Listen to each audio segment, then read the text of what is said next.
اللي زعلان على أخوه، اللي زعلان على أخته، اللي شايل حقد على جيرانه، اللي شايل حقد على أصدقائه، أو حتى على الأشخاص اللي تعرف عليهم عن طريق برامج التواصل الاجتماعي، أريد أوصل لك رسالة واسمعها مني.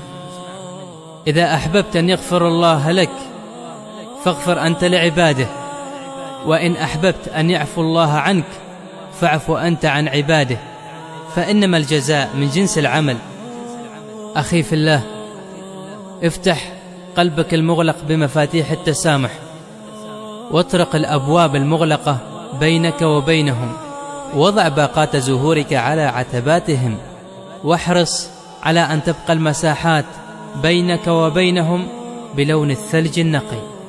تسامحوا، لأن هناك فضائل رائعة تحمل شعار الإنسانية المخبأة فينا، وهناك في صميم قلوبنا نحمل فطرة قد خلقت فينا دون ما إدراك منا، نعلم عندها إننا مهما غضبنا فسينطفئ الغضب خلال دقائق معدودة، ومهما أخطأنا فسنصلح خطأنا.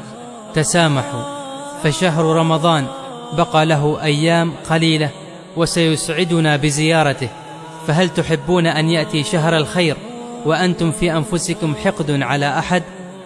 قال رسول الله صلى الله عليه وسلم: لا يحل لمسلم أن يهجر أخاه فوق 3 ليال، فيعرض هذا ويعرض هذا، وخيرهما الذي يبدأ بالسلام. صدق رسول الله صلى الله عليه وسلم.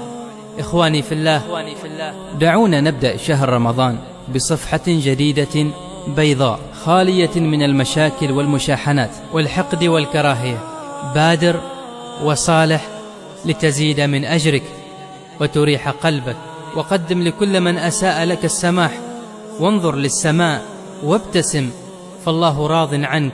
الآن أبشر بالأجر.